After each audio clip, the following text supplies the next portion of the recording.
Supreme court ने Allahabad high court के फैसले पर लगाई रोक। नाबालिग के स्तनों को पकड़ने को नहीं बताया था बलात्कार के अंतर्गत, तो मामले को बताया गंभीर। इलाहाबाद हाई कोर्ट का फैसला निंदनीय।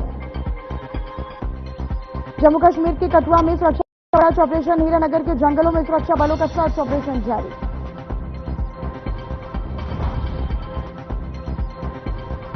और देहरादून के विभिन्न परिवहन यूनियंस ने परिवहन मुख्यालयों पर मांगों को लेकर किया धरना प्रदर्शन, तो कई मांगों को पूरा करने पर बनाई गई सहमति।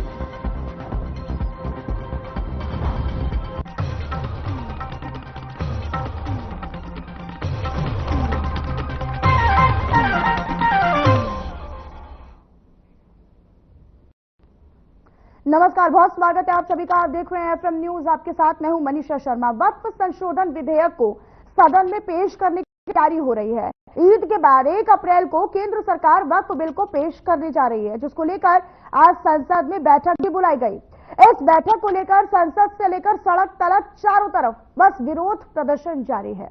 पटना और दिल्ली दोनों ही राजधानियों में इस बिल का विरोध अभी से तेज हो चुका है। कई मुस्लिम स्कॉलर्स और विपक्षी दलों के नेताओं ने इस बिल का विरोध किया है और कई सारे सवाल हैं कि आखिरकार ऐसी कौन सी आपत्ति है कि इस संशोधित बिल को पारित करने से इतना गुरेज तमाम जो संगठन है वो कर रहे हैं। इसको लेकर आज हम अपने खास मेहमानों के साथ चर्चा करेंगे, लेकिन चर्चा करने से पहले हमारी खास रिपोर्ट आप देखिए। पटना टू दिल्ली प्रदर्शन ही प्रदर्शन, आर या पार वक्फ बिल। इस बार वक्फ संशोधन बिल जो 1 साल से राजनीति और चर्चा का अहम विषय बना हुआ है। लगातार तमाम पार्टी के वरिष्ठ नेता और मौलाना इस विधेयक के खिलाफ अपना विरोध दर्शाते हुए नजर आए हैं, लेकिन अब ईद के बाद मौजूदा बजट सत्र में वक्फ संशोधन बिल पेश किया जाएगा। ये सत्र 4 अप्रैल तक चलने वाला है और केंद्र सरकार का ये साफ कहना है कि ईद के बाद इस बिल को संसद में चर्चा के लिए उतारा जाएगा। इस बिल के खिलाफ नारे भी लगाए गए, जंतर मंतर पर विरोध प्रदर्शन किया गया, लेकिन केंद्र में बैठी बीजेपी सरकार इस बिल को सदन में पेश करने जा रही है। वक्फ बिल पर बनी जेपीसी की अध्यक्षता करने वाली जगदम्बिका पाल लगातार अपने बयानों को लेकर सुर्खियों में है। उनका कहना है कि हमने इसको लेकर सभी मुस्लिम संगठनों से बातचीत की। 6 महीने में 118 बैठकें हुई, तो आखिर अब प्रदर्शन क्यों हो रहा है। उन्होंने आरोप लगाते हुए कहा कि कुछ नेता इस बिल को लेकर मुस्लिम समुदाय के लोगों को भड़काने का काम कर रहे हैं।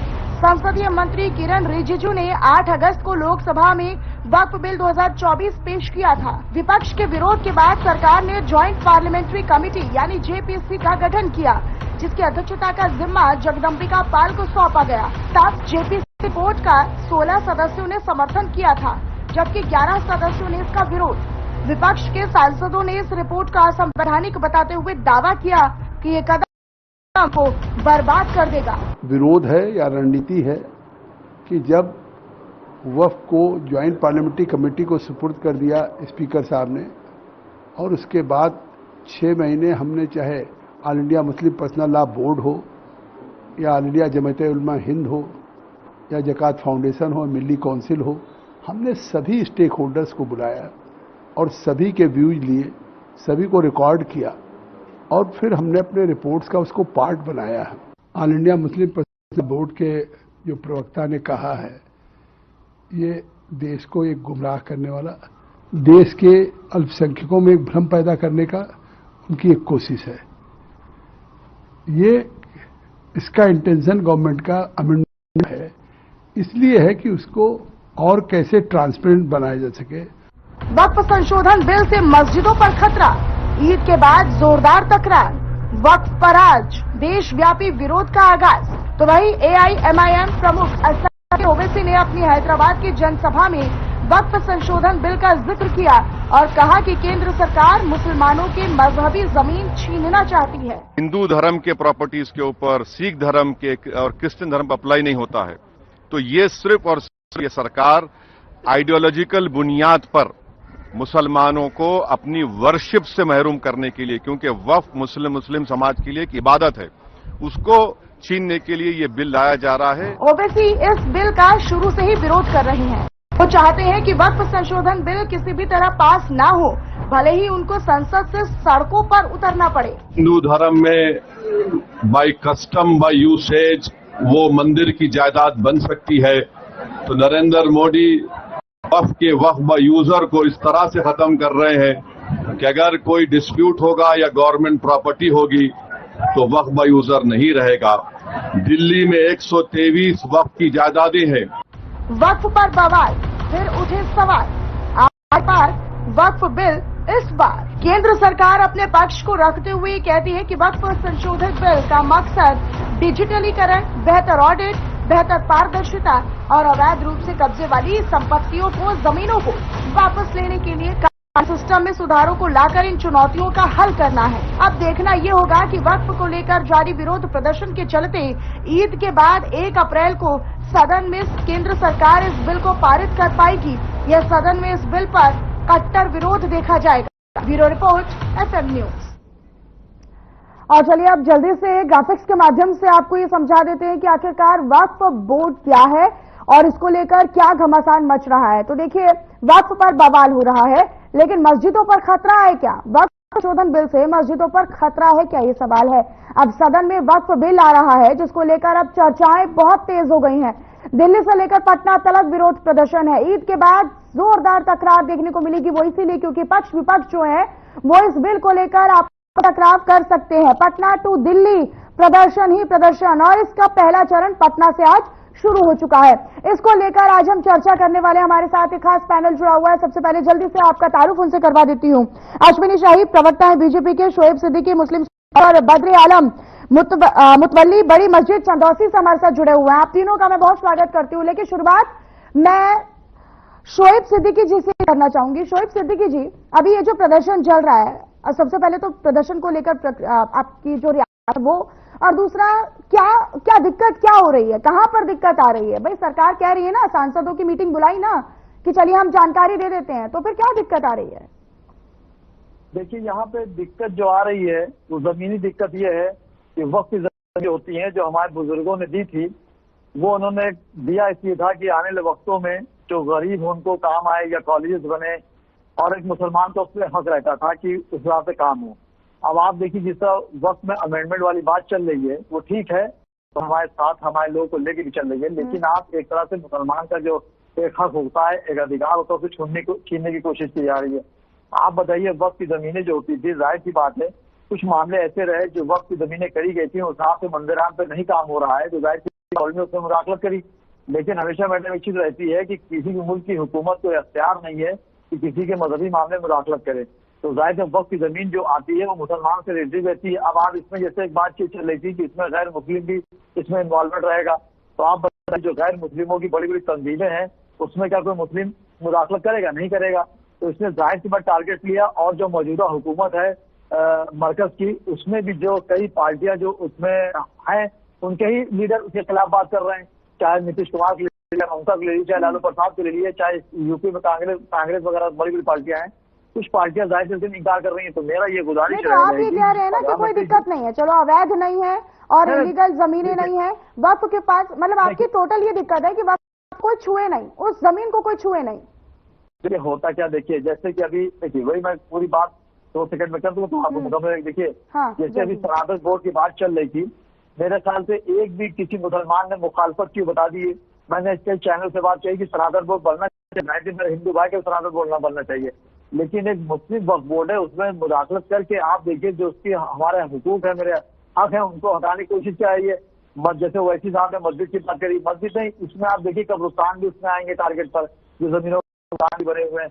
तो जाहिर सी बात उसमें देखिए अमेंडमेंट किसी भी मजहब का जो मामले होते हैं उसको कोई भी गवर्नमेंट हटा नहीं सकती, लेकिन हाँ अगर उसमें अमेंडमेंट करने की The person you are speaking with has put your call. नहीं, ठीक है शोएब जी, मैं आऊंगी आपके पास। अश्विनी शाही जी का मैं अश्विनी जी, वो ये कह रहे हैं कि ठीक है ना, अब आप बाकी संस्थानों को देख लीजिए या बाकी ऐसे बिल्स को देख लीजिए या फिर बाकी ऐसे प्रावधानों को देख लीजिए, जब मुसलमानों की एंट्री वहां नहीं है तो यहाँ पर गैर मुस्लिमों की एंट्री, उनको तो दिक्कत है, उनको ये कह रहे हैं कि हमें कोई दिक्कत नहीं है, हम ब्यौरा दे देंगे, लेकिन जो एक जमीन है या फिर एक जो प्रॉपर्टी है हमारे हक की है और हमारे हक उस पर रहना चाहिए, ये चाह रहे हैं फुल कंट्रोल इनका ही रहे। जी देखिए, शोएब जी ने जो कहा, शोएब भाई की बातों को मैंने सुना, थोड़ा सा आवाज मेरी बढ़ा दीजिएगा, सुनाई कम दे रहा है सर, अभी आवाज धीमे आ रही है। ठीक है। दूसरी बात देखिए, सबसे बड़ी बात है, शोएब भाई भी उस बात को कह रहे हैं और हम सरकार भी वही कह रही है, सरकार किसी की जमीन छीन नहीं रही है। वक्फ की जमीन में जो वाकिफ होता है, मुतवल्ली होता है, उसकी जिम्मेदारी होती है कि कब्रिस्तान जो है वहाँ बेवाओं के लिए, यतीमों के लिए, मुसाफिर खाने के लिए या मदरसे के लिए या मस्जिदों के लिए जो चीजें होती हैं इनको दी जाए। लेकिन दिक्कत कहाँ आ रही है, कुछ जो है बड़े मुसलमान भाइयों ने, जिसमें एक अभी आपके बैरिस्टर साहब अभी भाषण दे रहे थे, बैरिस्टर साहब ने 3000 करोड़ की जमीन कब्जा कर रखी है हैदराबाद में, वक्फ की जमीन पर काबिज है वो। तो हम लोग तो, सरकार भी यही चाह रही है कि इसमें धारा 40 में भी तब्दीली की जाए और ये जो जितने लोग हैं ये वक्फ बड़े एक जो कहा जाता है कि शानदार तरीका है किसी की मदद करने का, एक पसमंदा की मदद करने का, एक बेवा की मदद करने का, वो चीजें नहीं हो पा रही है। सरकार ये चाहती है कि इसमें अमेंडमेंट कराकर और उस काम को किया जाए। उसका कारण रही है ये पिछली सरकारें। अभी देखिए दिल्ली में 2013-14 में चुनाव होने वाला था, मई में चुनाव है, मार्च में के महीने में उसके नोटिफिकेशन से पहले 123 संपत्तियों को कांग्रेस सरकार ने वक्फ को दे दिया। भाई क्या मतलब है? वक्फ को देने के बाद वो तो कहिए कि ठीक है हम लोगों ने उसको लड़कर अब वापस कराया, वक्फ नहीं रही, लेकिन ये सरकारों ने तुष्टीकरण में गिरते हुए इन जमीनों को सिर्फ ये मुसलमानों को लॉलीपॉप दिया कि ये वक्फ की जमीन है। अभी देखिए एक मौलाना खड़े हो गए और कहने लगे कि पूरी जो ये कुंभ लगा है सब वक्फ की जमीन। भी चुनाव आ रहे हैं तो बिहार में भी अभी देखिए 18 से 20% तो वहां पर मुस्लिम आबादी है, जो कि एक अच्छा खासा वोट बैंक है। और हम ये देखते आ रहे हैं कि ज्यादातर जो मुस्लिम आबादी का झुकाव है वो विपक्ष की तरफ ही है, चाहे हम आरजेडी के तेजस्वी यादव आज सामने आए, लालू प्रसाद यादव आज सामने आए। तो क्या लगता है, क्या ये वोट बैंक को साधना या फिर वोट अपना बरकरार रहे इसीलिए ये साथ दे रहे हैं कि नहीं हम तो साथ में रहेंगे, ये तो बिल वापस होना चाहिए? ये गलत तरीके से चीजें की जा रही हैं। और इसमें लालू प्रसाद का क्या काम है? लालू प्रसाद को तो सुप्रीम कोर्ट से कहना चाहूंगा कि या तो उनको कहें कि भाई जमानत रद्द की जाती है, आप स्वस्थ हो गए हैं, या एक आदेश जारी कर दिया जाए कि लालू प्रसाद यादव चुनकर चुनावी भाषण दे, वहां जाए, उनको आजादी है। लालू यादव तो कहते हैं ना बीमार के नाम पर आए हुए हैं और वो जो है मुसलमानों के दिलो दिमाग से खेल रहे हैं। तो यही तो सवाल है ना कि आप समझिए कि कितना संवेदनशील और कितना महत्वपूर्ण है वोट बैंक का पूरा मुद्दा, कि आपकी इतनी अवस्था है, आप बीमार हैं, आप इतना शारीरिक रूप से मानसिक रूप से इतना सही नहीं है, लेकिन उसके बावजूद भी आप ऐसे सपोर्ट करने के लिए जा रहे। ठीक है, बद्र आलम जी का मैं रुक कर लेती हूँ। बद्र आलम जी, ये जो प्रदर्शन चल रहा है इसको लेकर क्या कहिएगा और क्या दिक्कत कहाँ आ रही है? भाई अगर ब्यौरा चाहती है तो आप सही है, अगर लीगल है सब, अगर वैध है सब, तो आप दे दीजिए ना ब्यौरा। किसने? देखिए वक्फ बोर्ड जो है वो अभी तो सरकार के अधीन है, वही सीओई होता है, वो सरकारी आदमी होता है, वही देखता है। अब सरकार जबरदस्ती का प्रबंध न करके मुसलमानों की इजाजतों को क्यों हड़पना चाहती है? सरकार की मंशा ये है कि वक्फ बोर्ड जो पुरानी जितनी भी वक्फ की इजाजत है, जो लोग पुराने लोग हमारे बुजुर्ग जो वक्फ कर देते तो उनके ज्यादा करके कुछ लोगों की ऐसी हुई जो आदत जो देश का बंटवारा हुआ, कुछ इजाजत ऐसी थी जो लोग वक्फ पर चले गए, बंटवारे में देश की चले गए, हमने ये अल्लाह के नाम वक्फ कर दी। वक्फ जो होती है वो अल्लाह के लिए होती है और ये सारी मस्जिदें जो होती हैं वक्फ की जगह में ही बनी होती है। सरकार इस वक्त में अमेंडमेंट नहीं करना चाहती, सिर्फ मुसलमानों को के खिलाफ इंटरप्ट नहीं कर रही है ना सर। सरकार तो ये कह रही है ना कि अगर आप सही है तो हमें बस ब्यौरा दे दीजिए। वो सरकार को जानकारी देनी है, जानकारी देने में अगर आपत्ति है तो ये तो गलत है ना। ये कमेटी जो बनी सरकार मानो कहाँ, उन्होंने जो अध्यक्ष महोदय थे उन्होंने बस विपक्ष माना ही नहीं, वो अपनी चलाते रहे, बोले नहीं जो हम लोग कह रहे हैं वो सही है। विपक्ष ने तो बतेरा ऑब्जेक्शन ने आपत्ति दी, उसको चलने का दिया गया, विपक्ष की चलने रही गई, वरना सीरियल रिपोर्ट तैयार नहीं होती है। सादा होता, विपक्ष को साथ में लिया होता, विपक्ष को सादा ही नहीं। कोई सरकार की तो मंशा ये अपनी पॉलिसी थोपना है। अच्छा, हाँ, सरकार को अपनी मंशा थोपना मतलब है कि भाई हम कि अगर कैग रिपोर्ट को नए प्रावधान में लागू किया गया है कि अगर जरूरत लगती है तो कैग जांच होनी चाहिए, वो आपकी आपत्ति में है। आप ही कहते हैं कि भाई हम जो करेंगे वो सही है, सामने हम कुछ भी नहीं मानेंगे, ना जांच का हम समर्थन करेंगे। और आपको ये भी दिक्कत है कि अगर 90 दिनों तक चैलेंज किया जाए कोर्ट में, क्योंकि कोर्ट की तो कोई इसमें इंटरफेरेंस नहीं है, पुराने नए प्रावधान में यही है, तो आप लीगलाइजेशन को इतना क्यों, उसमें आपत्ति क्या है सर? आप ये कह रहे हैं ना कि गरीबों के लिए, जरूरतमंदों के लिए हम ये वक्फ की जमीन को हमारा जो पूरा समर्थन है वो मिलता है, तो फिर क्या दिक्कत है ना? सरकार भी तो यही चाहेगी। अगर आप है तो फिर ठीक है, आप समर्थन कीजिए, लेकिन ये प्रदर्शन की आड़ में ऐसा कहना कि जंग जैसे हालात हो जाएंगे तो ये तो गलत है ना सर। ठीक है, अश्विनी जी का मैं रुक कर लेती हूँ। अश्विनी जी, नहीं है मुसलमान को सरकार की मंशा नहीं है। सरकार ये कह रही है कि अगर आप जो वक्त की संपत्ति है वो रजिस्टर्ड है तो आप कागजात दिखाइए, हाँ। हम उसको घोषित कर देते हैं, हम यही कह रहे हैं, कहीं पर कोई आपत्ति नहीं है। लेकिन यहाँ पर प्रॉब्लम क्या हो रही है कि मुसलमानों को भड़काया जा रहा है राजनीतिक दलों के द्वारा। अब वो कह रहे हैं कि मंदिरों पर और वक्फ पर, तो भाई मैं यहाँ पर बद्रे आलम जी बैठे हैं, यहाँ पर शोएब जी बैठे हैं, ये एक स्वर से मेरे एक सवाल का जवाब दे दे, वक्फ बोर्ड क्या धार्मिक संस्था है? ये जवाब दे देंगे ये लोग। तो मैं मान जाऊंगा इस चीज को, अगर धार्मिक संस्था है तो ठीक है, तो फिर उस हिसाब से आप विरोध करिए। अगर धार्मिक संस्था नहीं है तो आप सबका जो बेवा है, यतीम है, वहां पर मस्जिद बननी है, वहां पर मजार बननी है, वो उसको जमीन जाने दीजिए, तो इसकी जांच होने दीजिए कि कहाँ है कहाँ नहीं है। लेकिन देखिए, कम जानकारी में सीए की कम जानकारी थी, लोगों ने आंदोलन करवा दिया विदेशी फंडिंग से। एनआरसी के लिए कुछ था ही नहीं, लेकिन एनआरसी के नाम पर यहाँ पर देश में जो है हड़ताल और दंगे शुरू हो गए, और यूसीसी के नाम पर फिर शुरू हो गई। इसी तरीके से जनता जो है, जनता को इससे कोई मतलब नहीं है। ये राजनीतिक दल, विरोधी दल जो है, ये सिर्फ और सिर्फ यहाँ प्रोपेगेंडा खड़ा कराकर एक विद्वेष की भावना से चीजें काम कर रहे हैं। असदुद्दीन ओवैसी, अश्विनी जी कह रहे हैं कि भाई आप डिवीजन करना चाहते हैं, आप तो कब्जा करना चाहते हैं और इससे आपको कोई लेना देना नहीं है। बीजेपी सिर्फ कब्जाना चाहती है वक्फ की जमीनों को, बल्कि हकीकत यह है कि देश में अगर सबसे ज्यादा जमीनें हैं सेना के बाद तो वो वक्फ बोर्ड के पास है। किससे? मेरे से सवाल है? हाँ बिल्कुल। देखिए, वक्फ बोर्ड के पास जमीनें और भी ज्यादा हो जाए, हमें कोई आपत्ति नहीं है।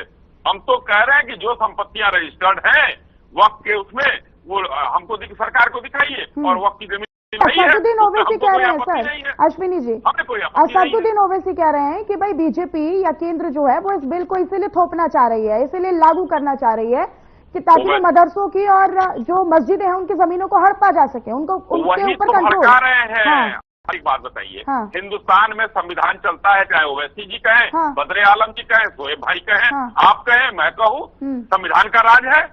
तो जब संविधान का राज है तो संवैधानिक चीजों को मानना भी पड़ेगा। तो ओवैसी साहब वही भड़का रहे हैं, कहीं कहीं कोई सरकार कब्जा नहीं रही है। हम तो सीधा कह रहे हैं, रजिस्टर्ड संपत्तियां दिखा दीजिए, ये रजिस्टर्ड है तो बाकी खत्म हो गई। वो आपके नाम से रजिस्टर्ड है, इसके वाकिफ ही है, काम खत्म। सरकार क्या चाह रही है? सरकार ये थोड़े चाह रही है कि जो 3000 करोड़ की संपत्ति ये बैरिस्टर जो अभी चिल्ला थे, जिनका नाम आप ले रही हैं, हैदराबाद वाले, उन्होंने कब्जा करके रखा है। क्यों नहीं यतीम खाना बनवाया भाई वहाँ? क्यों नहीं वहाँ पर बेवाओं को दिया? क्यों नहीं जो है वहाँ पर मदरसे बनवाए? नहीं, ये लोगों ने कब्जा करके रखा है और सरकार के ऊपर है। और हमारी जो मुसलमान भाइयों के प्रति जो है, इन लोगों वहाँ पर सरकार के प्रति जो है एक वो भर रहे हैं कि सरकार आपका शोएब जी का मैं रुक कर लेती हूँ। शोएब जी, अभी साजिद रशीदी, मुझे लगता है कि शायद उनका काफी समय से मन भी बदल गया है। वो मोदी के खिलाफ या बीजेपी के खिलाफ बड़ी आवाज उठाते थे, लेकिन अब वो उनके पक्ष में, कई बार हमने देखा है अभी समय समय पर कि वो उनके पक्ष में बोलते हैं। अभी उन्होंने कहा है कि ये बिल जो है, ये जो संशोधित बिल है, ये किसी के खिलाफ नहीं है, ये किसी को तोड़ने वाला बिल नहीं है, बल्कि हमें का बिल है, हमारे लिए बिल है। और मैं मुस्लिम भाई बहनों से ये दरख्वास्त करता हूं कि वो एक बार इस बारे में सोच के तो देखें। तो क्या गलत कह रहे हैं वो? देखिए, ऐसा मैडम है कि और भी है जमाने में वफादार, कदम कदम पे मेरा इम्तिहान क्यों है। देखिए, मसला ये है कि अगर आपको वक्फ बोर्ड में अमेंडमेंट करना तो जाहिर सी बात है, तो ये मैं समझता हूँ बड़े लीडर से बात ना करके अवाम में जाना चाहिए था हुकूमत को, चाहे वो मरकजी हुकूमत हो चाहे रियासती हुकूमत हो, उनको अवाम में जाना चाहिए था। जो वक्त की जमीनें थी, जो लोगों ने वक्त जमीनें दी थी, वो अमीरों की नहीं, गरीबों के लिए दी, संस्थाओं को दी थी, बेवाओं को दी थी, स्कूलों को दी थी, कॉलेजों को दी थी, वक्त आने पर किसी गरीब का मदद करने के लिए दी थी। तो मैं समझता हूँ कि इस तरह के अवामी स्तर से काम नहीं हो पाया। और फिर आप देखिए, सस्ती शोहरत पाने के लिए जाहिर सी बात शोहरत सिद्दीकी हो चाहे कोई हो, बयान पर आने के लिए कुछ न कुछ जुमले ऐसे बोलता है कि वो हाईलाइट हो जाए, उसका नाम हो जाए। और ये सीधी बात, बद्रे आलम साहब भी बैठे हुए, मैं बहुत सावधानी से बात कह दूंगा कि वक्त की जमीनें जो ईमानदारी से जिस लिए दी गई थी उससे उतना काम नहीं चल रहा है। तो जाहिर सी बात गवर्नमेंट को मौका मिल गया और हमारे अल्लाह ने फरमाया कि मेरे अल्लाह ने भी फरमाया है कि जब तुम अपने ईमान से भड़क जाओगे तो हम दूसरी हुकूमतें मुसल्लत कर देंगी। तो हमें लगता है वजीर आजम मोदी जी को और वजीर आजम योगी जी को अल्लाह ही ने हमारे लिए भेजा हो, तो इसमें बुराई नहीं है। तो हमने जो कुछ कमियां थी वो मंजर-ए-आम पर आ गई।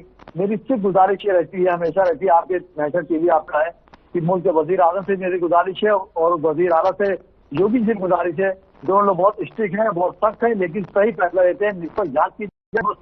मुस्लिम समुदाय को ये ना लगे कि हमें ठगा महसूस किया जा रहा है। आप गौर करिए, सन 47 के बाद से आज तक अगर आप देखिए कोई भी मंजराम पे कोई बात आती है, चाहे टिफिन अच्छा, ये प्रदर्शन सही है क्या? ये जो पटना में प्रदर्शन चल रहा है शोएब जी, ये प्रदर्शन सही है क्या? मैंने शुरुआत में आपसे प्रतिक्रिया आपने दी नहीं, तो मैं माफी चाहूंगा, सुन नहीं पाया हूँ। हाँ। देखिए प्रदर्शन चल रहा, देखिए होता क्या है कि तरीके होते हैं। अगर आपको कोई चीज आपको मुखालफत कर रही है तो उसके तरीके होते हैं। ये तो तरीका ये है कि आप बोले जंग जैसे हालात हो गए हैं प्रदर्शन की आड़ में। चलिए ठीक है, आप कितना ही बड़ा प्रदर्शन कर लीजिए, संविधान में अधिकार है ना प्रदर्शन करने का। जी जी वही मैं कह रहा हूँ। हाँ बिल्कुल सही है। देखिए जंग जैसे हालात बनेंगे, इस तरह कहे कि आप मुल्क के माहौल को खराब कर। अभी होली गुजरी है, मेरे लाखों मुसलमानों ने होली में शिरकत की, मैंने भी शिरकत की। ठीक है, बद्र आलम जी से मैं इस पर रिएक्शन चाहूंगी। बद्र आलम जी, ये प्रदर्शन सही है क्या? और अभी तो आप ये कह रहे हैं कि भाई देशव्यापी प्रदर्शन है और भी जगहों तक फैलेगा, तो ये प्रदर्शन सही है क्या? भाई सांसदों को बुलाया गया है ना जानकारी देने के लिए कि चलिए अगर कोई भी संशय है, कोई भी अगर परेशानी है तो मिल बांटकर उसको सुलझ करते हैं ना, उसको सुलझाते हैं। बद्र आलम जी, अब ऐसे प्रदर्शन करना, उसमें पॉलिटिकल एंगल निकालना, तो ये तो गलत है। नहीं, संविधान अनुसार जो मेरे खिलाफ है, जो मेरे धर्म के खिलाफ है, उसके खिलाफ प्रदर्शन करना कोई गलत तो है नहीं। गलत संवैधानिक गलत नहीं है, करना आपका अधिकार है। आप प्रदर्शन कीजिए, हमारे भारत के संविधान में है, लेकिन प्रदर्शन में आप ये कहेंगे कि जंग जैसे हालात हो गए हैं। नहीं, ये कौन करा जंग जैसे हालात हो गए? बयानबाजी जो हो रही है वो सुनिए आप। नेता जो होते हैं, नेताओं की बयानबाजी पे क्यों जाते हैं? नेता तो बयानबाजी करता ही है। वो नेताओं को जैसे भाजपा वाले अपने वोट के लिए बयानबाजी करते हैं, सपा वाले अपने वोट के लिए बयानबाजी करते हैं, 2-3 वोट अपने ओवैसी अपने वोट के लिए बयानबाजी कर रहे हैं। जो पब्लिक जो है, जो पब्लिक जिसके कह रहे हैं आप, हम उसके लिए आपको कम से कम उसे विश्वास में लेना चाहिए। ठीक है अश्विनी जी, आप कैसे समझाइएगा भाई, अगर इस तरह से प्रदर्शन चलेंगे और माना नहीं जाएगा, आप देशव्यापी अगर प्रदर्शन होगा वक्फ बोर्ड को लेकर या बिल को लेकर, संशोधन को लेकर, तो अब क्या विकल्प है आपके पास? देखिए मनीषा जी, अभी बद्रे जी जो बात कह रहे हैं, मैं भी कह रहा हूँ, संवैधानिक प्रदर्शन हो रहा है, अच्छी बात है, प्रदर्शन का अधिकार है, संविधान के रूप से, लोकतांत्रिक रूप से अच्छी चीज है। मगर ये जो है मुस्लिम पर्सनल लॉ बोर्ड कर रहा है, लेकिन उसमें नेताओं का क्या काम? जो नेता वहां जाकर भड़का रहे हैं, जो आपने शब्द कहा कि जंग जैसे हालात पैदा हो गए, वहां जाकर जो भड़का रहे हैं, मैं यही बात तो शुरू से कह रहा हूँ कि ये भड़काने का काम इन नेताओं के द्वारा किया जा रहा है। और मेरा निवेदन है बद्रे जी कि आप अपने उन उलेमाओं को बोलिए जो प्रदर्शन शांतिपूर्ण करना चाहते हैं, आपका प्रदर्शन हाईजैक हो रहा है। आपकी बात बिल्कुल, प्रदर्शन ठीक है, प्रदर्शन आप कीजिए, आप अपने अधिकार पर हैं और आपका पूरा अधिकार है, आपकी तरफ बड़ा प्रदर्शन कर लीजिए, लेकिन उसमें पॉलिटिकल एंगल निकालने वाले अपना राजनीतिक स्वार्थ निकालेंगे और कहीं ना कहीं आप सबसे बड़ा मोहरा इसका बन रहे हैं। ठीक है, बहुत शुक्रिया आप तीनों मेहमानों का हमारे साथ इस चर्चा में जुड़ने के लिए और अपना कीमती समय हम तक साझा करने के लिए। लेकिन ये देखना काफी महत्वपूर्ण है कि ये प्रदर्शन अभी शुरुआत पहले फेज से पटना से हुई है, अब ये जाएगा दिल्ली तक, लेकिन विरोध के बीच आखिरकार इस बिल को लेकर सरकार का क्या रुख रहेगा, क्या दिशा अब आगे ये पूरा मसला लेकर जाएगा, ये देखना काफी महत्वपूर्ण होगा। फिलहाल मेरे साथ इस चर्चा में तमाम खबरों के लिए आप बनी रहिएगा FM न्यूज के साथ। नमस्कार।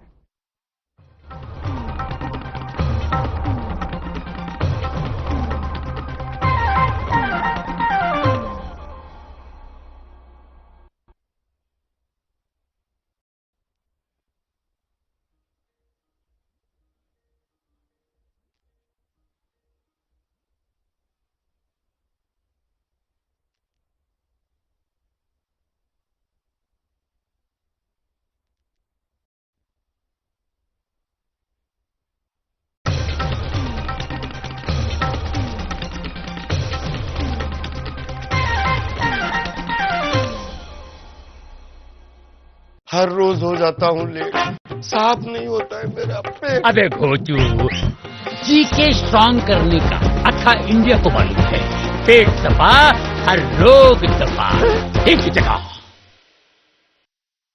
नमस्कार दोस्तों, नागपुर में हिंसा की साजिश करने वालों ने वास्तव में बहुत बड़ी गलती कर दी है। सीएम देवेंद्र फडणवीस ऐसा एक्शन लेने जा रहे हैं कि उनकी 7 पुश्तें भी हिंसा करने से पहले 100 बार सोचेंगी। पहले तो फडणवीस ने 24 घंटे के भीतर ही स्थिति को नियंत्रण में कर लिया।